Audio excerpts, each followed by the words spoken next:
Salve, salve, galera! Estamos de novo na área, pode crer, Coate, cultura e informação. Estamos chegando aí para trocar aquela ideia, dividir conhecimentos e buscar aprender cada vez mais.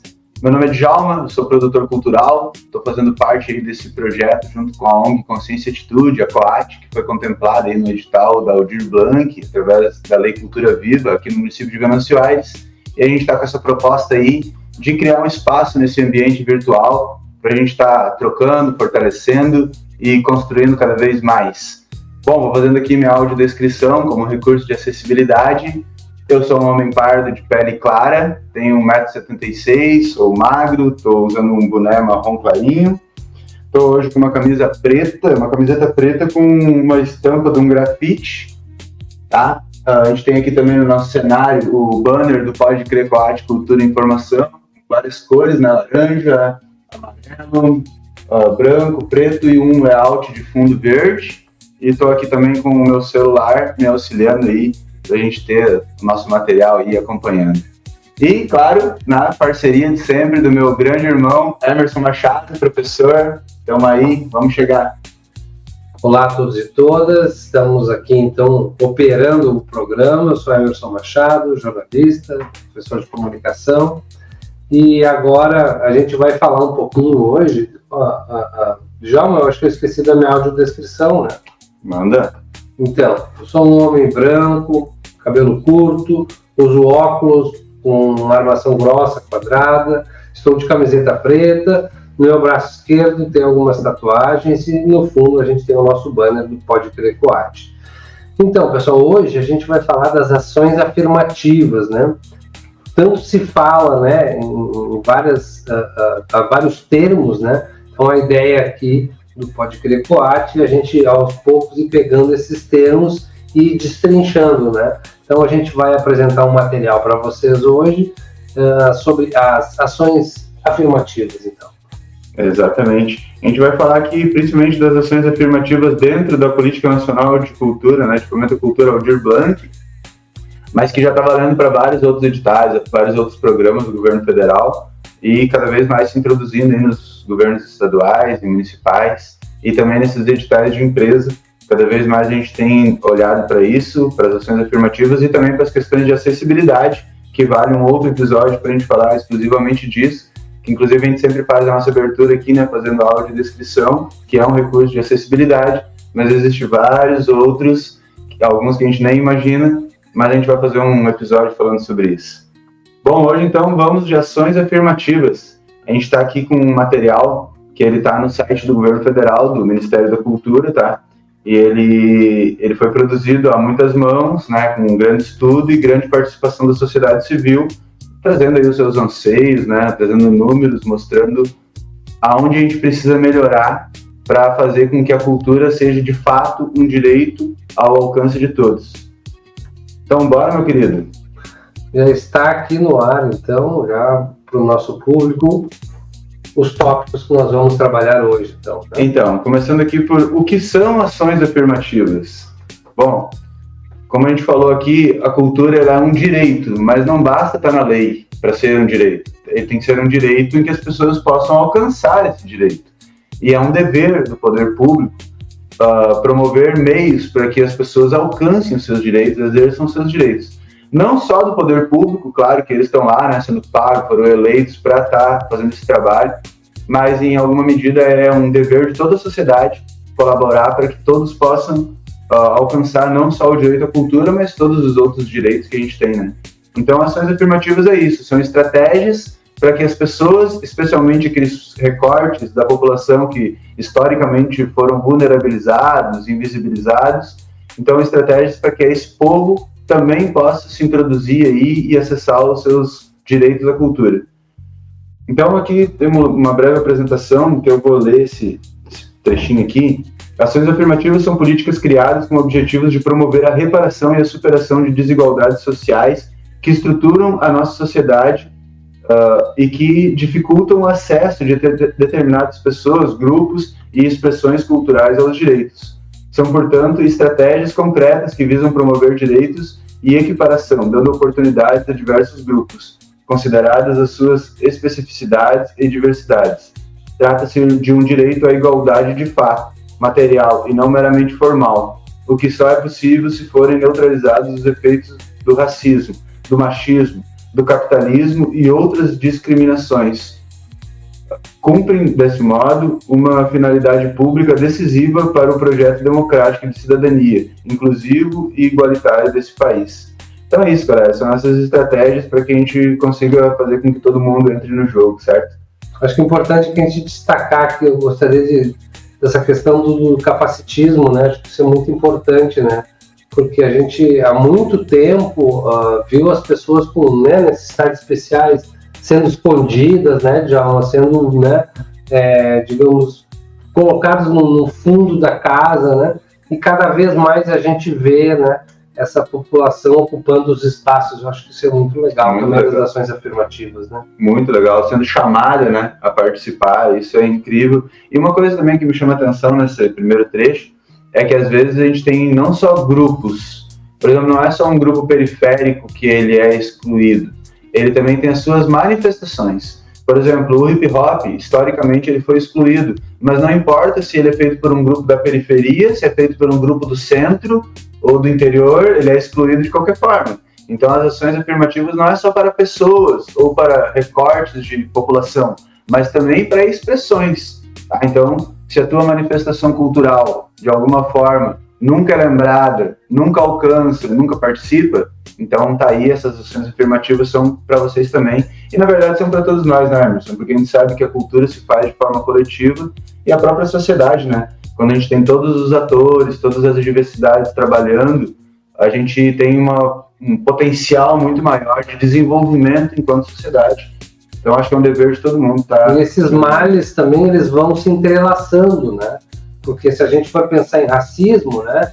O racismo, ele também, dentro do próprio racismo, tem a questão que ele afeta mais as mulheres que os homens, né? Se a gente for pensar a questão do machismo, afeta mais as mulheres que os homens, mas isso não quer dizer que também que o machismo não é ruim para os próprios homens também, né? Que às vezes a gente não consegue se colocar pela nossa inteligência, nossa competência, e às vezes se coloca a partir da força, né? Que é um jeito errado, né? É um jeito bélico, é um jeito de guerra de viver, né? E a gente não vive, né? E as consequências são filhos, né? Que vão seguir o mesmo caminho, né? E vai se propagando isso, que vai refletir, como o Emerson disse, não só de mal para as mulheres, mas para toda a nossa sociedade, né? Nenhum homem machista quer ter um filho que depois vai ser agressivo, vai ser violento, vai se incomodar depois no futuro, vai incomodar a vida de uma mulher. Nenhum pai sonha que o filho vai ser assim, mas às vezes na sua atitude de hoje, né,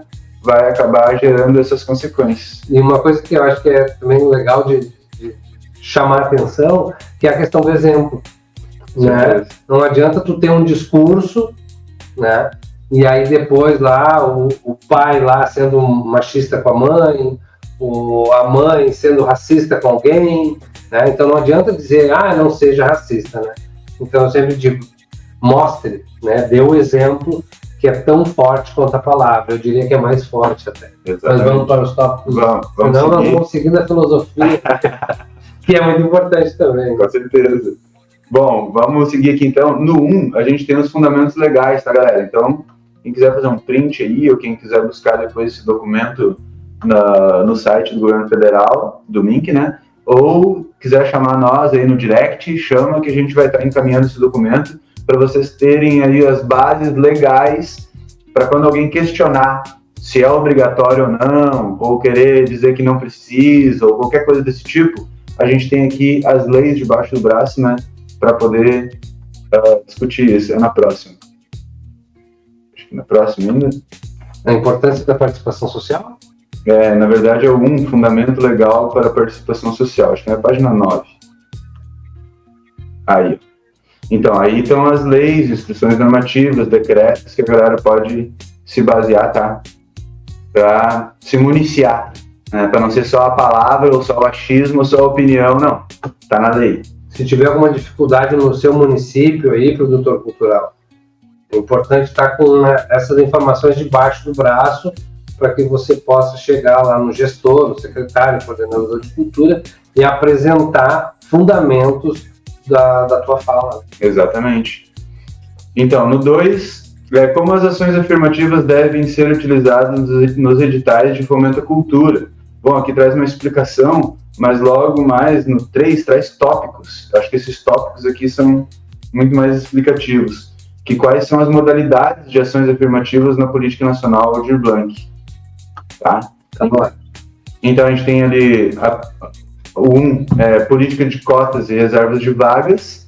Então acho que isso a maioria já conseguiu compreender, né? A gente tem basicamente, aliás, a gente tem obrigatoriamente os 25% de cota para negros, 10% para indígenas e 5% para PCDs. Então essas são as reservas de cotas que não se mexem, só se mexe para cima, né? Se quiser botar 30% de cotas étnico-raciais para negros, beleza, mas menos que 25% nem pensar. Critérios diferenciados de pontuação, então também é bem bacana a gente pensar nisso, mas a gente vai falar um pouquinho mais sobre isso.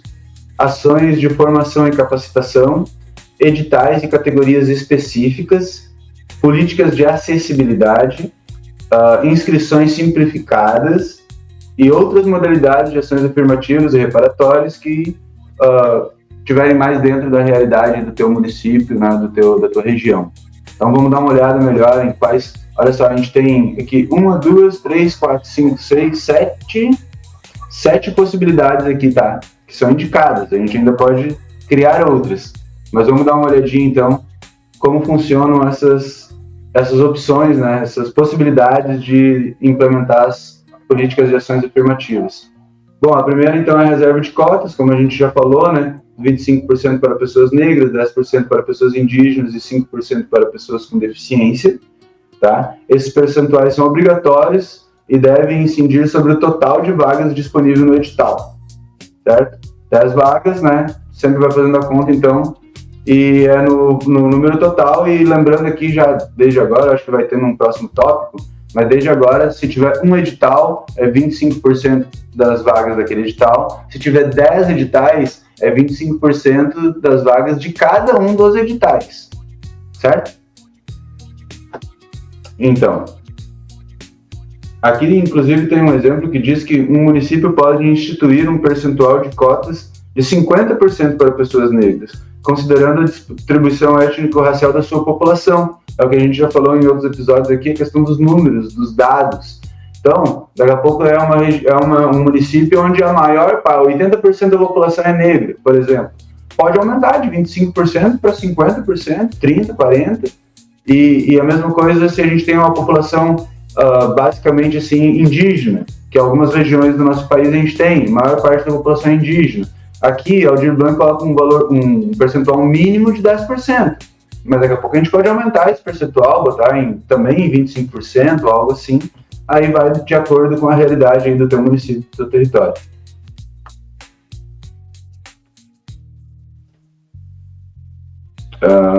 Bom, aqui também fala sobre, traz aqui uma atenção, inclusive, ó. As modalidades de ações afirmativas podem ser implementadas juntamente com as cotas, ou seja, a implementação das cotas não impede ou mesmo limita a adoção pelos entes federativos de outras modalidades de ações afirmativas de forma concomitante. Como é que se dá isso? Digamos que aí vocês vão colocar 25% de vagas, de reserva de vagas para pessoas negras, que é o mínimo que manda o edital. Vocês pensaram em colocar um pouco mais, mas decidiram por manter os 25%. Mas pode, lá no final dos critérios de pontuação, ter um ponto extra para pessoas negras. Ou então um ponto extra para mulheres negras. Ou para a população LGBT, para a população cigana, enfim. Mas a gente pode, dentro do que já tem cotas, que no caso é negros, indígenas e PCDs, a gente pode colocar pontuações extras, tá? Então é 5% de vagas para pessoas PCD, mas a gente pode colocar abaixo dos critérios, né, como último critério, 2 pontos a mais para quem é PCD, talvez 3 pontos a mais se for PCD mulher, e assim por diante. Então isso é concomitante, entendeu? Não precisa, um não exclui o outro. As cotas devem ser aplicadas. Aqui são algumas perguntas bem interessantes. Estamos nelas aí? Tá na tela? Show. Então, ali no 4.1, né? As cotas devem ser aplicadas em todos os editais de fomento à cultura. todos, como eu já tinha dito antes, se tiver 10 editais, nos 10 vai ter a reserva de vagas. Posso criar cotas para outros grupos sociais?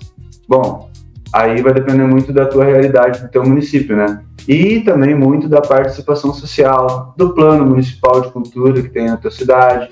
Então pode sim prever para outras categorias, de repente só para idosos, por exemplo, ou só para ciganos, por exemplo, pode, bem de boa, mas, novamente, em todos os editais, dos 25%, mesmo que tu fez um edital exclusivo para pessoas idosas, ainda assim vai ter 25% para pessoas negras, 10% para pessoas indígenas, 5% para pessoas PCD. Ok? João, então vamos fazer o nosso break. Vamos no break? Vamos no break. Pessoal, agora é o seguinte, ó, é o momento que a gente para e pede para vocês, curte, comenta, compartilha, tá? Esse movimento que tu vai fazer agora, isso vai gerar, né, vai fazer com que os algoritmos, né, distribuam esse conteúdo para mais pessoas, né, porque que torna o conteúdo relevante, né? E além disso também, vou pedir para vocês que entrem lá no perfil do Instagram da ONG Coat, eu vou colocar aqui agora. Então aqui embaixo, né? Instagram ONG Coat Consciência Consciência e Atitude, entra lá, começa a nos seguir, porque a gente precisa de um número mínimo de seguidores para poder fazer essas transmissões ao vivo. E aí a gente consegue interagir com vocês, a gente consegue responder as perguntas do chat, né? E aí fica mais interativo, vai ficar melhor ainda o programa, né? Porque às vezes aqui a gente está fazendo um processo ainda inicial, né? Mas a gente quer que cada vez fique melhor, né, João? Exatamente. A gente tem um compromisso aí, né, de alguns episódios que a gente foi contemplado com esse projeto, mas a gente quer tornar esse projeto contínuo. Por enquanto a gente está num grande piloto, né, Emerson? Grandes testes, né? Estamos vendo como é que funciona, questão de câmera, questão de espaço, som, conteúdo. A gente está num grande laboratório, mas o nosso desejo, nossa missão aí é dar sequência nesse projeto, nesse espaço aqui nas redes sociais. E para isso a gente precisa alcançar esse número mínimo de seguidores aí para ficar cada vez melhor. Então segue lá, tá aqui, ó, Instagram, @ONGCoat, _Consciência e Atitude. Segue lá. Bora dar continuidade então? Então aqui a gente chega no 4.3.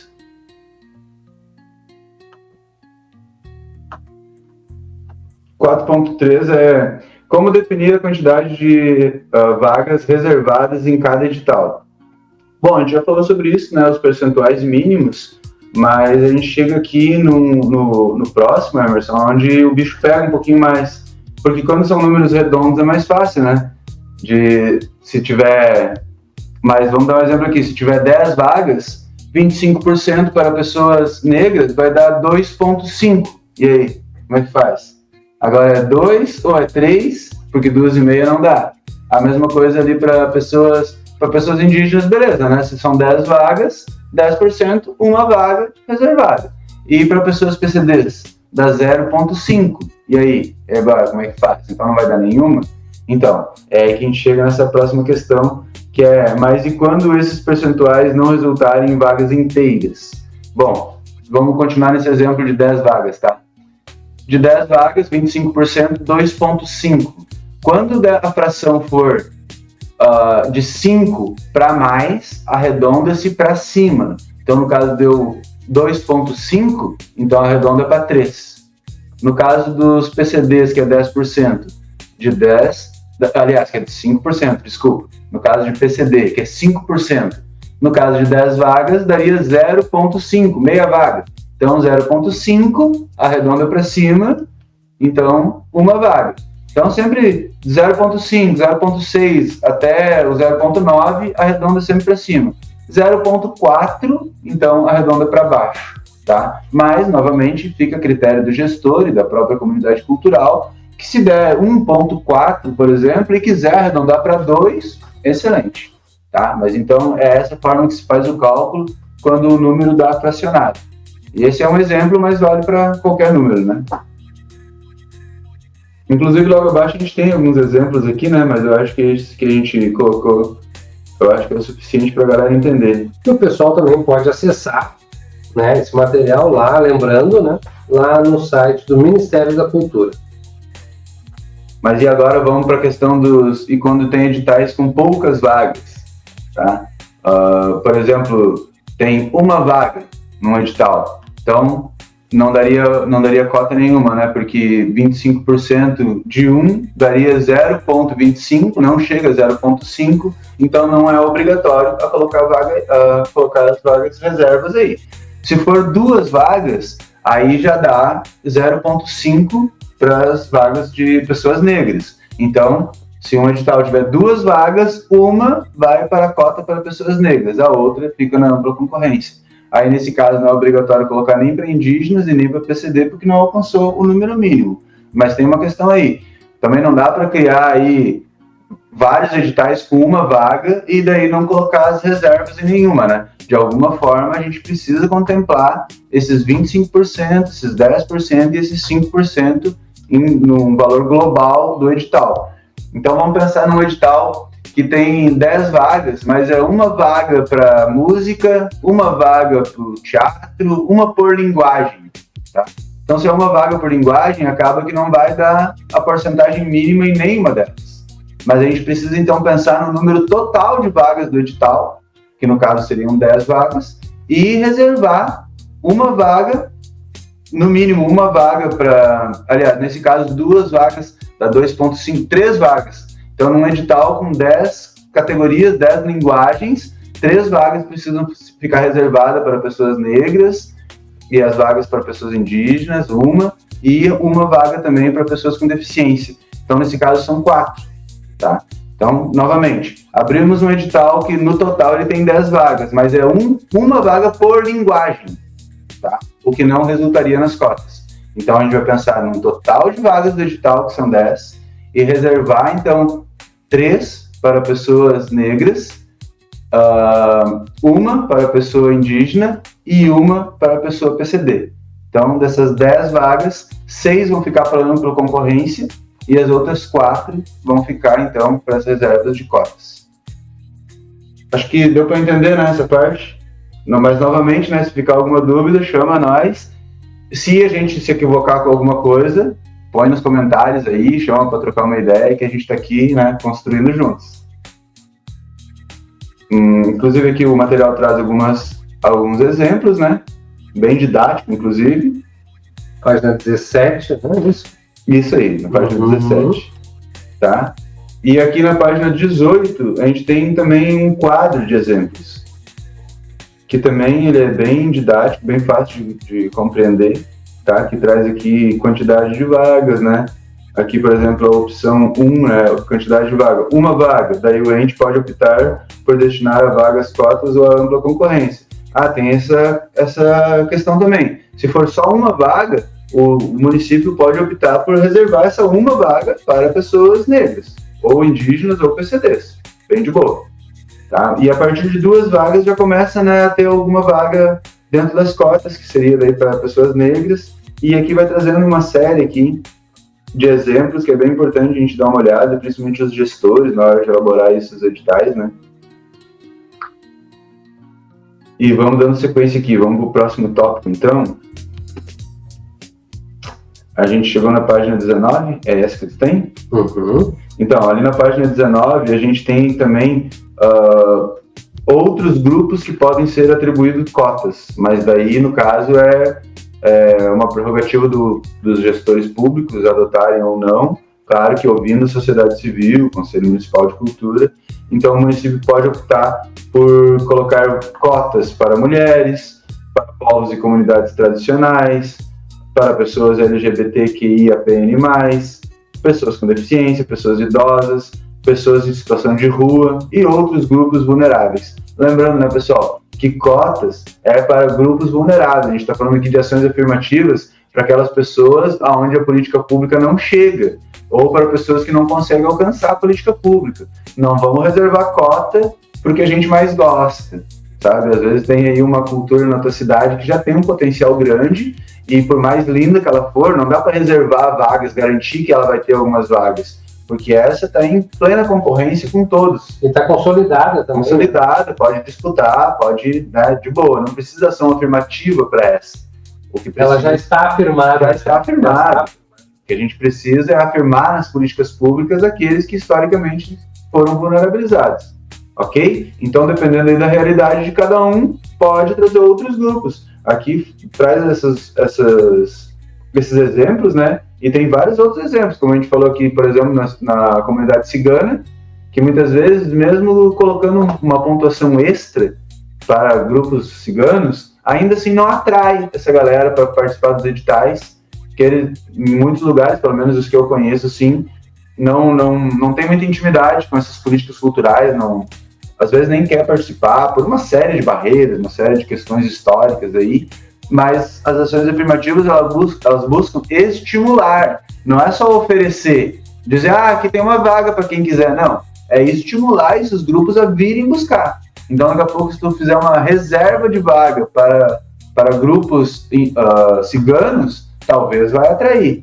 E daí a gente vai chegar numa outra parte muito importante, que é a questão da busca ativa. A gente vai chegar logo na sequência. Bom, vamos seguindo aqui, o 4.4 é como ampliar as cotas em editais divididos por... Como aplicar as cotas em editais divididos por categorias. Bom, foi como a gente falou antes, né?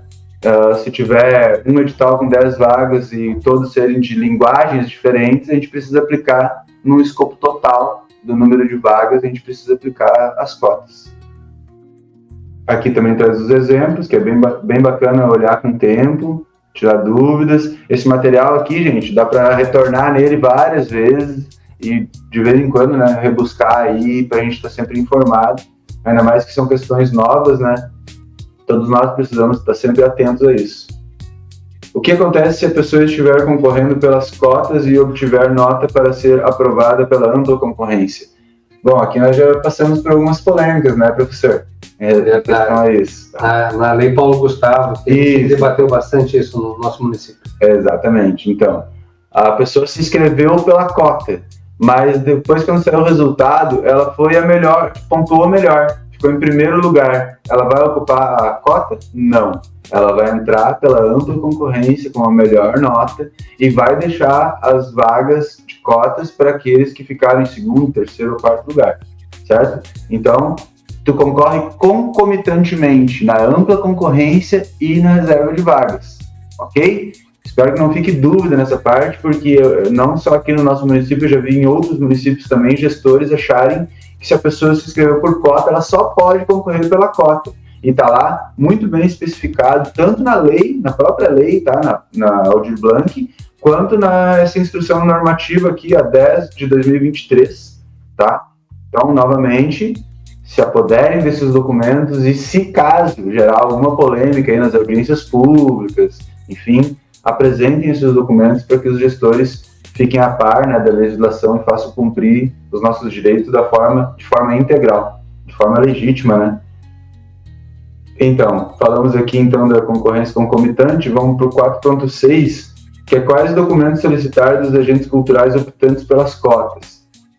Bom, nos próprios editais da Aldir Blanc já vem nos anexos uma declaração, tá, de étnico-racial, onde a gente se autodeclara, tá? Lembrando que cotas para pessoas negras são pretas e pardas, tá? Então, se por algum motivo tu que é pardo, não é preto retinto, mas tem a pele escura, é pardo, dependendo da região que tu vem, do teu contexto histórico, de uma série de coisas, e tu te sente discriminado, sente que tu nunca teve as mesmas oportunidades, então talvez é a hora de pensar aí nas cotas e se autoafirmar como uma pessoa negra e tá concorrendo, né? É claro que a gente precisa sempre da legitimidade, isso aí é uma coisa de bom senso, mas também, né, é uma questão de lei. Então, para isso, existem alguns dispositivos, não para que a pessoa tenha que provar que ela é negra, mas para evitar fraudes, tá? Para que alguém que não sofreu os mesmos preconceitos, acabe ocupando uma vaga de cota e deixe uma pessoa que tenha um direito mais legítimo a estar concorrendo a essa cota de fora, tá? Então, existe aqui alguns mecanismos que o município pode pedir, não é que deve pedir, tá? O que deve é a declaração, a autodeclaração. Mas depois disso, a gente tem aqui a identificação, que é um procedimento complementar à autodeclaração de pertencimento racial para confirmação por terceiros da identificação como pessoa negra, preta ou parda, de acordo com seu fenótipo, isto é, conforme suas características físicas. Cara, cada município pode entender isso aqui de uma certa forma, tá? Mas basicamente, às vezes eu posso ter a pele mais clara, mas eu posso comprovar que meu pai é negro. Então isso é, por exemplo, uma forma de heteroidentificação. Posso também, minha comunidade, declarar que os meus parentes, a minha família é negro. Então uma declaração de terceiros, minha própria mãe pode declarar isso, ou algum parente. Então é mais uma forma de comprovação, né? É claro, pessoal, que quando a gente faz a nossa autodeclaração, a gente tem que entender que quando a gente mente nisso, isso é uma falsidade ideológica, isso é, uma certa forma, até um estelionato, sabe? Uma fraude, é um crime. Então, às vezes parece fácil eu só autodeclarar aqui e estou dentro. Mas isso pode implicar em sérias consequências, tá? E claro, né, o principal de todas aqui, a gente que é da cultura, é a questão moral, né? Questão moral, ética. Mas infelizmente quem frauda não tem muito essas coisas, né? Então por isso existem os procedimentos. É aquela coisa, como é que os bons pagam pelos maus, né? Enfim, mas para que tanta coisa? Por causa das fraudes. Exatamente. Então aqui no 2, solicitação de carta consubstanciada.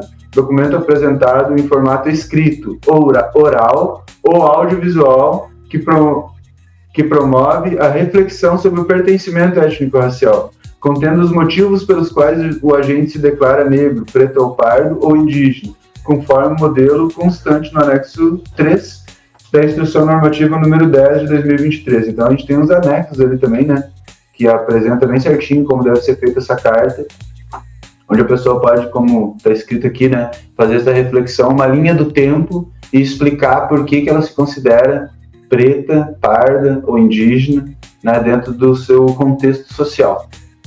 A opção 3 aqui é solicitação de um documento formal escrito, oral ou audiovisual que demonstre pertencimento étnico do agente indígena elaborado por uma entidade constituída ou uma liderança, né, constituída em forma de associação, fundação ou qualquer configuração de entidade formalizada ou não, desde que gerida por povos indígenas.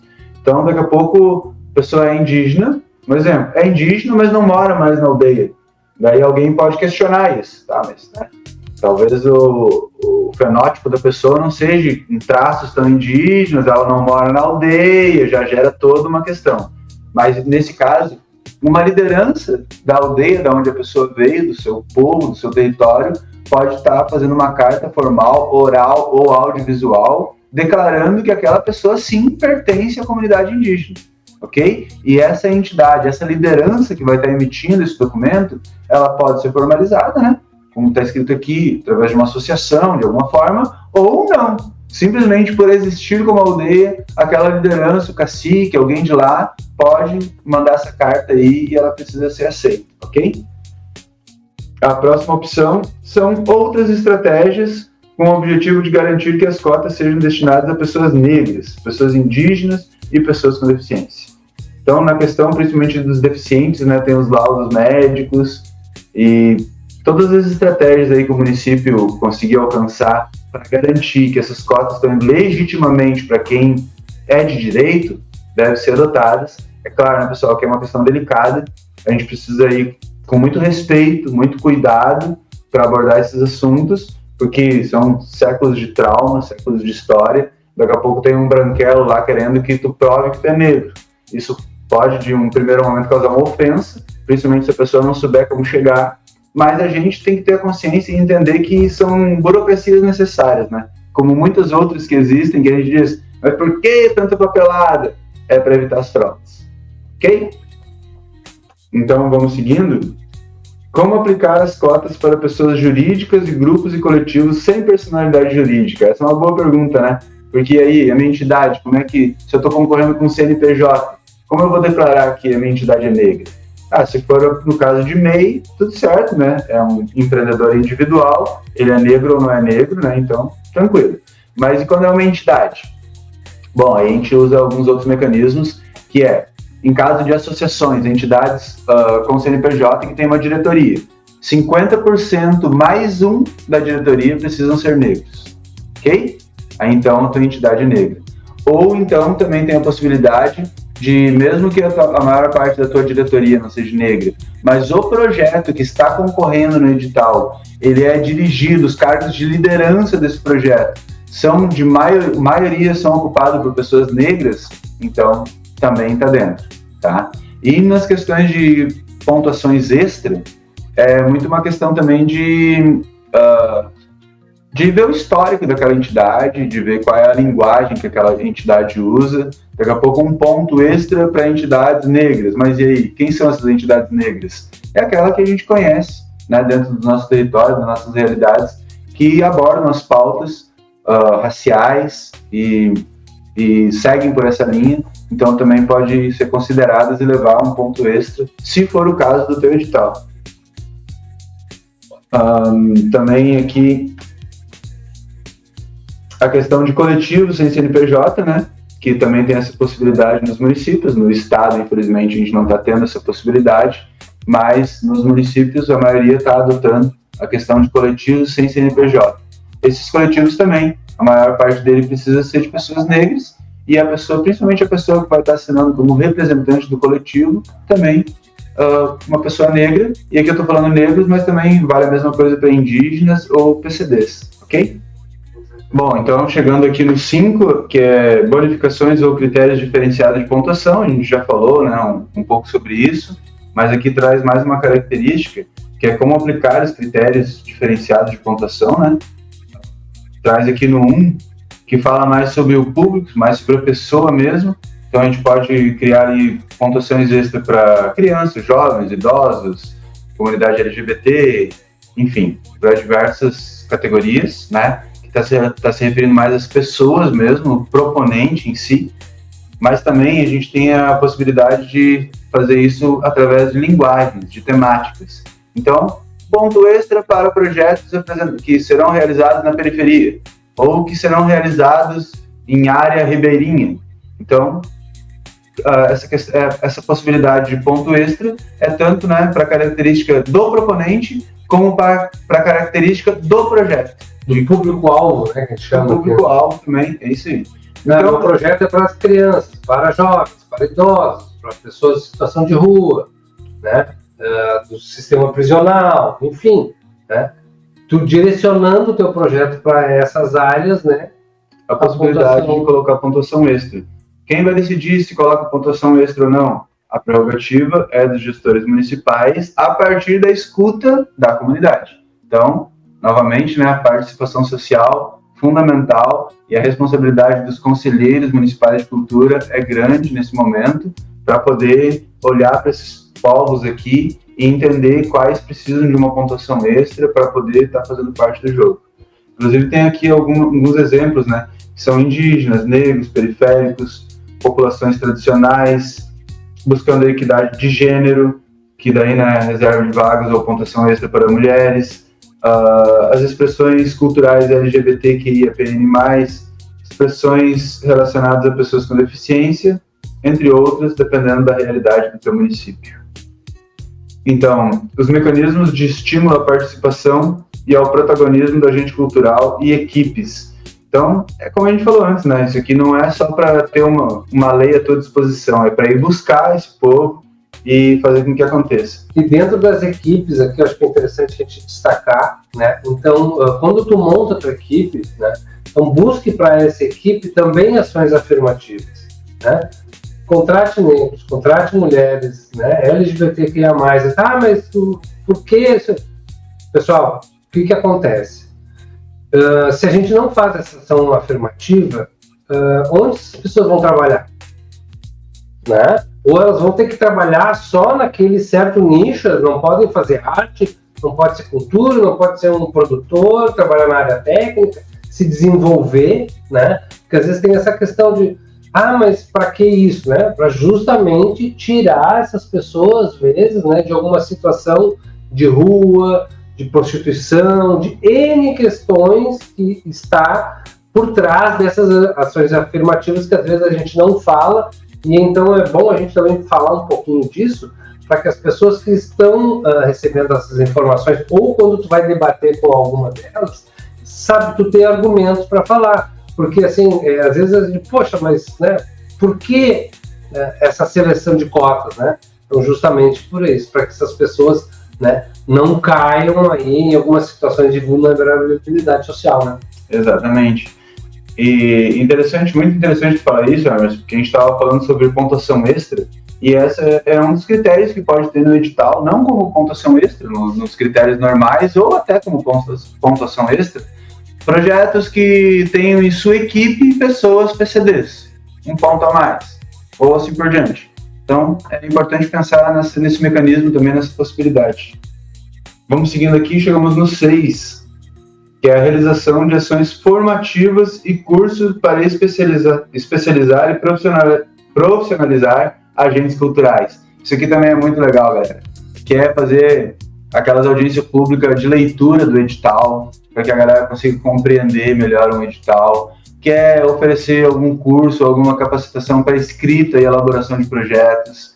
Então, capacitar, formar, oferecer mecanismos de ajuda para que as pessoas consigam entender e participar do edital. Então, isso também é uma excelente opção de ação afirmativa. A gente vai seguindo e chegamos no 7, que é editais e categorias específicos, tá? Que a gente já falou também sobre isso.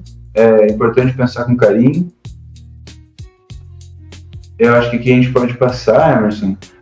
Acho que o 8 é interessante a gente dar uma passadinha rápida, que é a seguinte, a ideia de simplificar a inscrição, não a documentação depois, mas a inscrição é para facilitar esse processo inicial e até para que a pessoa também possa entrar nesse meio, comece a se informar, e aí daqui a pouco ela vai buscar essa outra documentação que precisa após a aprovação, mas eu acho que essa coisa da simplificação da inscrição faz com que democratize mais o acesso a esses editais. Com certeza absoluta, isso aqui é primordial em muitos lugares, não é em todos os lugares, tá? Mas em vários, a realidade é de pessoas, às vezes, analfabetas. Então, como é que a pessoa vai escrever um projeto se ela não sabe escrever? O analfabeto digital também, que não sabe acessar um site. Então, às vezes é um excelente artista, um baita pintor, mas é analfabeto, ou semi-analfabeto. E daí como é que tu vai pedir que escreva que entenda primeiro um edital que é cheio de burocracia, depois escreva ali de forma técnica, complicadíssimo. E também, como o Emerson falou, um analfabeto ou semi-analfabeto digital. A gente mesmo, né, que vem lá da geração da década de 80, né? Então, a gente já tem uma dificuldade com isso. Tem pessoas que têm mais dificuldade ainda. Então, para poder fazer uma inscrição online, preencher um formulário online, fazer um PDF, fazer um download, baixar uma guia, então todas as coisas aí apresentam barreiras para muita gente. Então, a possibilidade de fazer as inscrições de maneira simplificada. Inclusive, está lá na lei e nas instruções normativas que os gestores devem se abrir para aceitar até mesmo uma inscrição de forma oral. Senta ali, vamos gravar aqui um áudio de tu explicando o teu projeto, o que tu quer fazer, como tu quer gastar o dinheiro, para onde tu vai levar, sabe? Porque para o parecerista vai ser super de boas ele escutar um áudio e entender. Ou talvez até mesmo um vídeo, a pessoa mostrando, olha, estou aqui no lugar onde eu quero realizar o projeto, assim, assado. Então, eu acho super importante e muito, muito inclusivo. Essa é uma excelente opção de ação afirmativa. Infelizmente, muitos dos nossos gestores têm um bloqueio quanto a isso, porque também são muito burocratas, né? Estão acostumados com o papel, com o protocolo, com toda aquela formalização, mas a Aldir Blanc, ela é totalmente inclusiva e todas essas instruções aqui vêm justamente de encontro a isso, né? Então, 9, inscrição facilitada, vamos para o 9. Medidas de descentralização, desconcentração territorial e regionalização. Bom, o governo federal já colocou isso para os estados e municípios, né? O dinheiro já vem descentralizado, as políticas já vêm descentralizadas. Que começou lá em Brasília, descentralizou para os estados e para os municípios. Então, também não está concentrado, porque antes ficava muito aqui no Rio Grande do Sul, por exemplo, a maioria dos editais os contemplados eram da região metropolitana. Tem por uma série de questões, né? Agora não. Agora existem um mínimo de vagas por Cored, por região funcional. Aqui no Vale do Taquari e Rio Pardo existem um mínimo de vagas para os editais da PNAB do Rio Grande do Sul. E a gente também pode pensar isso para o nosso município, de daqui a pouco contemplar determinadas áreas, principalmente para esses municípios que têm aldeias indígenas ou que têm povos quilombolas, população ribeirinha, pensar em reservar cotas para esses territórios geográficos ou para essas realidades diferenciadas. Então, desconcentrar, descentralizar, né, e buscar democratizar da melhor forma possível. Vamos seguindo aqui, nós vamos chegar no 9.2, como aplicar o percentual mínimo de 20% em áreas periféricas, urbanas, rurais e bem como em áreas de povos e comunidades tradicionais. Bom, dentro da PNAB a gente tem 20% do valor global, né, dos recursos que são destinados para áreas periféricas. Como a gente faz para aplicar isso? A gente tem aqui, inclusive, uma atenção que deixa muito bem explicado isso. Ali em negrito, né, está escrito...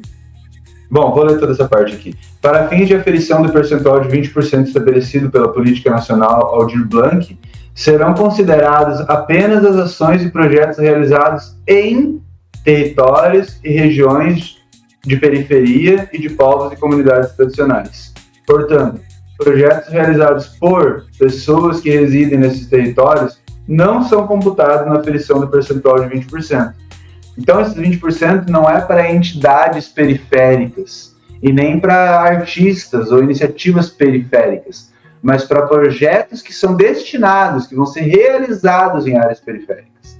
Então, uma entidade do centro pode concorrer num edital nessa parte aqui dos 20%, que o recomendável até seria, né, que se fizesse um edital com 20%, um edital destinado para essa categoria, mas a gente também pode colocar nos outros editais, né? Mas, de qualquer forma, uma entidade do centro pode concorrer nesses 20%? Pode, desde que ela vai executar o seu projeto lá numa área periférica, certo? E quando a gente fala em periférico, né, pessoal, também está muito da realidade de cada município, né? Tem municípios aí que são rurais, então as áreas periféricas do município rural são as extremidades, aquele mais rural, aquele mais longínquo, que tem mais dificuldade, e assim por diante, né? Então, existe também periferias urbanas, existem, às vezes, bolsões de periferia em áreas rurais, até em áreas centrais. Então, daí depende muito da característica de cada região, ok? E a busca ativa, que é o nosso 10, né? Eu acho que é o nosso último tópico. Então, temos mais um quadro a quadro depois que é o resumo, mas para a gente discorrer aqui, eu acho que o último tópico é o 10, que é a busca ativa, que eu gosto muito da busca ativa, que é fazer tudo isso aqui chegar, essas informações aqui chegarem às pessoas, que é o que a gente está tentando fazer aqui. Colocar, disponibilizar essas informações, tirar do site e trazer para a tela, com o celular que as pessoas têm na mão, para que as pessoas fiquem sabendo de que existem vagas, existem cotas, existem pontuação extra, existem formas simplificadas de se inscrever, de entender, existem todas essas ações afirmativas para essas pessoas, mas elas precisam saber que isso existe. Não dá só para colocar lá na lei e esperar que as pessoas vão adivinhar ou vão vir buscar por conta própria. Então, fazer diligências, indo até as periferias, indo até esses lugares, conversando com entidades, com lideranças, ou também fazer publicações, divulgações de maneira diferenciada, não só no rádio e no jornal, como é de praxe. Hoje é rádio, jornal e rede social, né? Básico, assim. Mas, de repente, um carro de som, de repente, uma panfletagem, um outdoor, um lambe-lambe, um fanzine. Tem muitas maneiras de fazer essa divulgação para que as pessoas fiquem sabendo que existem essas possibilidades e que o Aldir Blanc é também para elas, ok? Isso a gente precisa contar com todo mundo, viu? Não é só a obrigação do poder público, é de todos nós, sociedade civil também, principalmente para ti e para mim, que se consideram, né, defensores da democracia, da inclusão. A gente não pode ter inclusão só para o nosso grupo. Eu sou do hip hop, toda vez que tem alguma coisa, eu aviso a minha galera, mas não só os meus. Eu preciso também levar essa informação para outros grupos, como a gente falou bem no começo, né, que todo mundo é que vai fazer a somatória, porque a cultura é feita de forma coletiva. Então, aqui, por último, Emerson... Vamos passar um resumão, né? A gente tem um resumão aqui, um quadro de resumos, que são quais ações afirmativas e como implementar. Então, novamente, dá para tirar um print aí da tela para guardar isso, ou também entrar no site do Ministério da Cultura, ou nos chamar ali no direct, que a gente vai estar enviando esse documento, esse material, tá? Mas, basicamente, são as cotas ou reservas de vaga, as bonificações ou critérios diferenciados de pontuação, realização de ações formativas, cursos, enfim, editais específicos, procedimentos simplificados de inscrição e qualquer outra modalidade de ação afirmativa ou reparatória de direitos que conversar mais com a realidade aí do teu território. Acho que é isso. Acho que, em resumo, né, a gente, na verdade, esse material aqui a gente leva umas 2 horas para discorrer ele de forma presencial, né? A gente está aprendendo aqui a trabalhar assim com o tempo, né? Mas acho que a gente passou aqui para os principais tópicos. Acho que foi bem importante a gente falar sobre isso, mas a gente precisa continuar esse debate, né, Emerson? A gente recém começou a falar. Esse é o início, né? Recém começamos a falar sobre isso, mas é muito importante para a igualdade no nosso país, né, que é tão desigual, e a gente está podendo contribuir através de políticas, de leis que foram conquistadas a duras penas por muitos outros que vieram antes de nós, abrindo aí os caminhos, construindo, e que estão na luta até hoje, e a gente precisa dignificar essa luta, ampliar essa luta, se engajar e fazer com que tudo isso saia do papel e vire ação concreta, né, no dia a dia. Eu acho que a cultura também ajuda a gente a ser mais solidário, né, a ser mais coletivo, e a gente acho que tem que parar, tem que não, eu tenho esse costume de falar tem que, né, eu tenho tentado me corrigir. Penso que, né, nós temos que pensar mais, né, eu tenho que pensar mais coletivamente, né, e pensar que se o pessoal lá de baixo começa a subir, eles não vão tomar o meu lugar. Eu vou subir também, né? É uma coisa automática, né? Então, se o pessoal de baixo, se o andar de baixo sobe, eu que estou embaixo vou subir também, né? Porque daqui a pouco eu, como um fornecedor, né? Se eu forneço só para uma classe média, eu vou ganhar X. Agora, se eu forneço também para uma classe, né, mais pobre ou mais vulnerabilizada, eu vou ganhar X mais Y, né? E todo mundo ganha na cadeia da cultura, né? A cultura é uma coisa legal por causa disso. Ela não costuma concentrar a renda, né? Porque ela distribui a renda. Então, quando alguém ganha esse dinheiro de um edital, né? Eu gosto muito de reforçar isso. Vai para o dinheiro do palco, vai para a costureira, vai para a loja que vende a lantejoula para o carnaval e as plumas, enfim, né? Então, eu acho que cada vez que a gente pensar a cultura, a gente está desenvolvendo a solidariedade e o trabalho coletivo, né? Então, eu deixo aqui meu forte abraço para todos aí, beijo no coração de todo mundo e não esqueçam, hein? Entrem lá no Instagram da Coat, lá, que a gente está precisando de seguidores, né, Djalma? Fortalece aí, galera. Valeu, forte abraço, até mais. Pode crer, pode crer, pode crer, pode crer.